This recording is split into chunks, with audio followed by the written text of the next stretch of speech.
Libra, this is for you. Silipin natin ang inyong nakaraang pag-ibig at kasalukuyang nararamdaman at mga paparating na tao sa buhay ninyo, guys. Okay. Tingnan natin ang inyong nakaraang pag-ibig. Asawa man nyo to, o kasintahan, o mga kinakasama, o nakaraang pag-ibig ninyo. Okay? Libra. Message sa'yo today. Sa mga Libra, silipin natin ang inyong nakaraan na pag-ibig para sa mga Libra. At ano ba ang inyong nararamdaman sa kasalukuyan? May paparating bang tao o mayroon ng tao sa inyong buhay? Okay.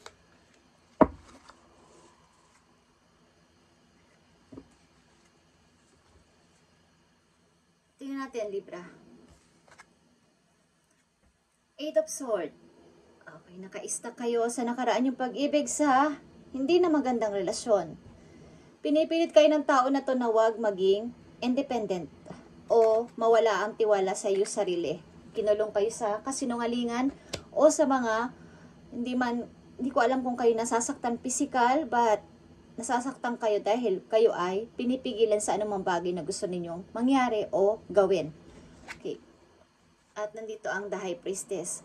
Sa inyong nakaraang pag-ibig, maaring hindi kayo nakikinig sa inyong mga intuition o sa sarili ninyo, paniniwala, o sa mga advice ng ibang tao, o hindi man lang kayo nag-aas ng help doon sa taas na bigyan kayo ng knowledge dito para makawala. Okay. At andito ang Two of Cups. Wala na kayong communication sa isa't isa, nawalan kayo ng connection sa isa't isa bilang isang magpartner o magka-connection. Okay. Bagay yung dati ninyong sobrang close kayo dati, lagi kayo nag-uusap, nawala na. Okay? Ito ay nakaraan ninyong pag-ibig. At nandito ang Ace of Pentacles sa nakaraan yung pag-ibig. Meron ditong kinalaman ang money. Hindi ko alam kung meron kayong pinag-uusapan about sa inyong money. Okay? Sa nakaraan ninyong pag-ibig, may mga conjugal kayong pinag-uusapan about sa inyong mga naiimpok o naiambag sa inyong samahan o pinagsamahan. Okay, Libra. Tingnan natin ang maaari dito. Message for you. At maaari nagkaroon ka dito ng pag-iisip-isip na kailangan kong wag magpakontrol sa tao na to. Meron naman akong sariling pagsisikap o meron din naman akong sariling kakayanan sa buhay. Okay. Tingnan natin ang message dito. Para sa mga Libra, sa nakaraan nilang pag-ibig, maging ito man ninyong naging asawa, kinakasama, or naging kasintahan, is pinipigilan kayo ng tao na to na kayo ay makapagdesisyon ng tama.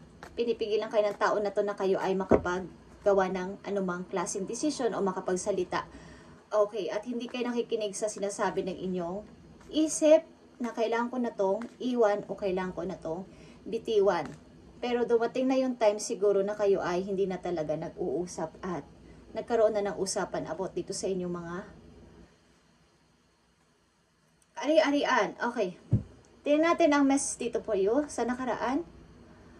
Okay, nandito ang forgive and release.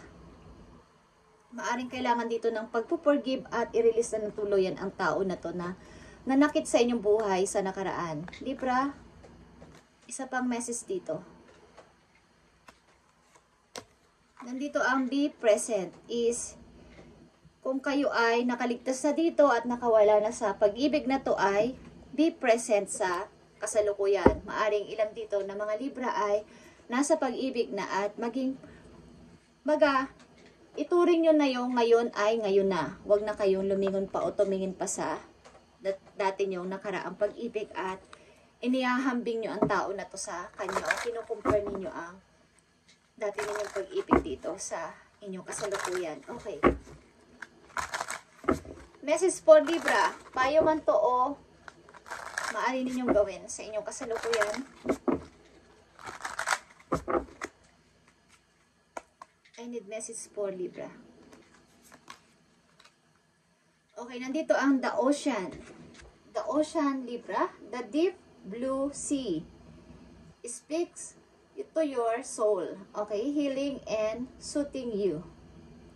Even the act of imagining yourself dipping into the healing wombs bring about desirable effects. Better yet, spend time physical near the oceans. Allow the power and beauty to much away all cares and concerns. Okay, pinapayo sa inyo dito na kayo ay, pag meron kayong time, is pumunta-punta kayo ng dagat at doon makakatagpo kayo ng paghihiling ng tuluyan sa nakaraan ninyong relasyon. Okay? Magkakaroon kayo ng kapayapaan ng isip at pagkakaroon ng maginhawang pakiramdam pag dumadalaw kayo sa dagat o dalampasigan, guys. Paminsan-minsan, pag may time kayo at kung malapit kayo talaga sa dagat, ay doon kayo maglagi. Kapag kayo ay nag-iisip-isip at gusto may malaman na sagot galing sa langit, is doon kayo mag-pray, guys. Kahit naman saan ay pwedeng manalangin, but ipinapayo dito sa iyo na kayo ay mas dalasan nyo ang pagpunta sa malapit sa dagat. Doon kayo makakasumpong ng tuluyang paghihiling ng iyong puso sa mga nakaraan ninyong sitwasyon dito sa pag-ibig. Okay, Libra? Ang reading na to ay para sa pag-ibig. Okay? Titingnan natin ang inyong pang mga message dito. Dito ay para sa inyo. Okay. Libra, tingnan natin ang message pa dito.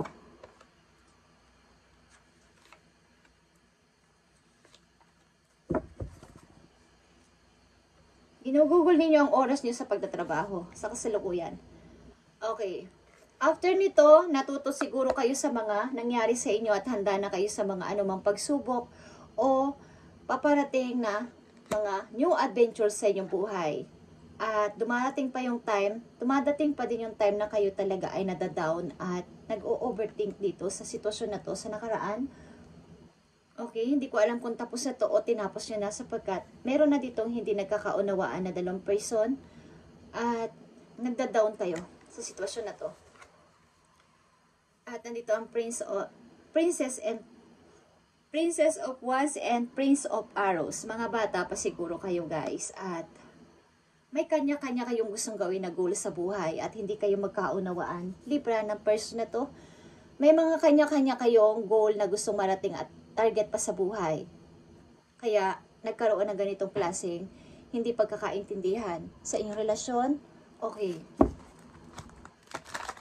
Tingnan natin ang bago ninyong o sa inyong kasalukuyan na pag-ibig, paparating man to o nandyan na sa inyong tabi.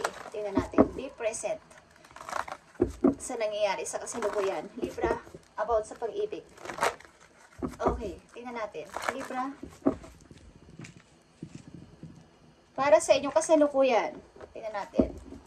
Mas dalasan yung pagpunta sa dagat, guys. Sa dalampasigan para magtuluyan na kayo makapag-healing.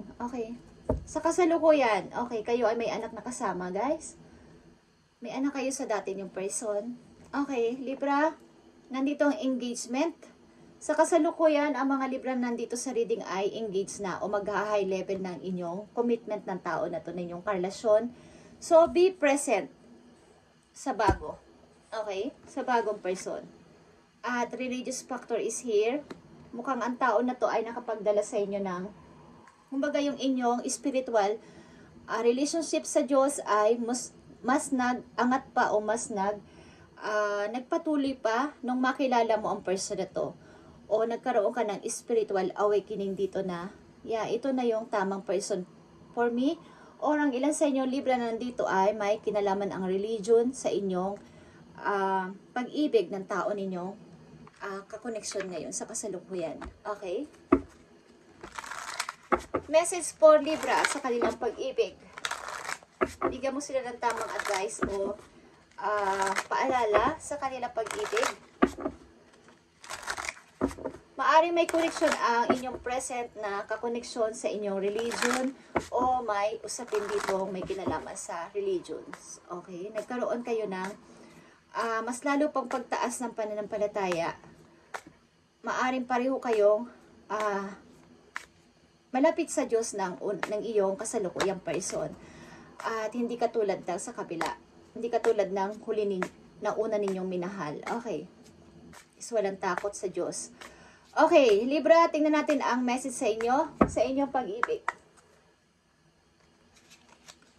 Okay guys, ito ay new love. Kung hindi pa ito nangyayari sa inyo, may makikilala kayo na person na bago na magdadala sa inyo para mag-higher pa ang inyong pananampalataya dahil ang tao na to ay malapit sa Diyos. Okay? New chapter is begin. New chapter begins whether it with a new partner or in a current relationship. Ito ay bagong person sa kasalukuyan guys or inyo ng kakoneksyon ngayon. Ngayon na, okay? Sa current ninyo relationship. Ang tao na to ay maaaring malapit sa Diyos at pareho kayo ng relihiyon, okay? O na pinapaniwalaan o kumbaga pinupuntahan na charts, pareho kayo, okay? Libra, isa pang message po yo dito. This love is worth taking risk. You are called to move forward. Okay. Kumbaga, kapag nagkakaroon kayo ng hindi pagkakaunawaan, katulad ng dati is magkaroon ito ng aral sa iyo na magkaroon ng effort ang isa. Hindi lang yung magpapatigasan kayo ng pride o magpapataasan ng pride. Okay? Magkaroon kayo ng pag-uusap ng person na to sa iyo kasalukuyan. At maaari din na sa last ninyong naging relasyon is hindi nagkaroon ng ganito, yung effort. Pag nagalit ang isa, walang nakikipag-usap o wala ng communication sa isa't isa. Okay, Libra, tingnan natin ang message galing sa yung unang person o nakaraang person sa buhay mo. Maaring gustong sabihin sa iyo ng tao na to galing sa past. Okay, Libra, tingnan natin. Galing sa past, I look for you everywhere. Okay, nakikita ka niya kahit saan. Maaring sa mga, may mga kahawig ka na artista or may mga bagay kang naaalala niya na kapag pupunta siya sa mall, ito yung hinahawakan mo, ito yung gusto mo. At nakikita ka niya everywhere ng tao na to sa iyong nakaraan. At I know I messed up everything. Marami siyang na-messed o hindi nagawa sa iyo sa nakaraan, okay? Na maaring hindi na pwedeng mangyari pa sa kasalukuyan. Yan ang gusto niya sabihin sa iyo, Libra. Okay. May naaalala ka ng iyong person galing sa nakaraan. Nakikita ka niya kahit saan. May mga memories kayo o mga alaala, mga lugar na pinupuntahan na pag nakita niya ang lugar na yon o ang pagkain na yon, kinakain niya is naaalala ka niya, Libra. Okay. Message for Libra sa kanila pag-ibig sa kasalukuyan. Sa kasalukuyan, ilan sa inyo ay engaged na at maaaring pareho kayo ng relihiyon na kinaka-involvan o pareho kayo ng charts o pareho kayo ng relihiyon or ang tao na to ay nagdala sa iyo para, kumbaga, pareho kayong malapit sa Diyos, pareho kayong palabasan na Biblia at magkatugma ang inyong mga gusto sa buhay ng iyong present na karelasyon o makikilala pa lang. Alin man dyan. Okay, Libra, message sa iyo sa kasalukuyan about sa love. Nandito ang synchronicity. Libra, a divine soul counterpart relationship is blessed with amazing moments of synchronicity. Ibig sabihin nito, kayo ay pinagtagpo sa tamang time, tamang panahon at tamang pagkakataon ng iyong present person. Okay? Pinagtagpo kayo nito. Ito ay soul counterpart.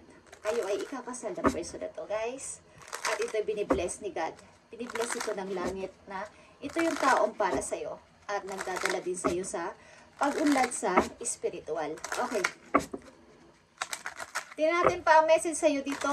Galing man to sa nakaraan o sa iyong present. But, mag-focus ka na sa present, Libra. Okay? Maraming naidulot na sakit ang tao mo sa nakaraan. Hindi ko alam kung sinasaktan ka din physical, but nawalan ka ng confidence sa person na yon. Nawalan ka ng tiwala sa sarili, Hindi ka pinag-aayos o ayaw ka lumabas na hindi mahaba ang damit mo. Okay. Tingnan natin, Libra, ang message dito. I'm tired of running. Okay, ang person mo to sa nakaraan is not pagod na siya sa pagtakbo. Kumbaga, pag-iwas o pagtakas galing sa inyong relasyon sa nakaraan, maaaring naiisip ka pa nga niya at I look for you everywhere. Okay. Isa pang message dito for Libra. I need some more time before I can come to you. Okay. Nag-iisip ang person na to na ikaw ay puntahan or kausapin kahit isang beses na lang. Okay. Kung kahit man lang isang beses, makausap ka ulit niya. So, nag-iisip siya o naghahanap ng tamang timing na makausap ka o puntahan ka ng person na to galing sa nakaraan. Okay. Libra, tingnan natin ang message dito. One message na napakahalaga for you para dito sa pag-ibig na to. I need message for Libra. Nagkaroon ka dito ng spiritual awakening galing sa nakaraan.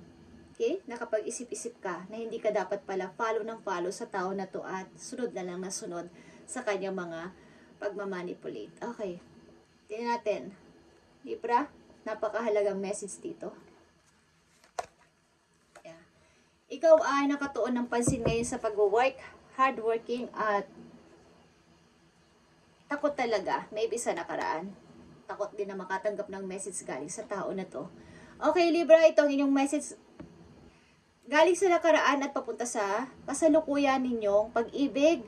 Ito man ay hindi pa nangyari sa inyo, ito ay mangyayari sa inyo, guys. Okay, at maging aware kayo sa inyong situation. Kung kayo ay single pa at wala pa, is may new love na paparting sa buhay ninyo at ito ay new chapter begins. Okay, na magdadala sa iyo sa lalo pang pag-unlad at pagtaas ng pananampalataya kay Lord. At halos pareho kayo ng paniniwala nito at napupunta to sa kasalan. At maaaring pareho kayo ng religion o ang ilan sa inyo dito ay magkaiba ng religion kaya pag may konting complex. Okay? Thank you and God bless, Libra. At pagpalain ka ni Lord sa iyong mga gagawin at pumunta ka sa dagat o sa dalampasigan para makapag-heal ka at magkaroon ng kapayapaan sa isip. Okay? Thank you and God bless, Libra.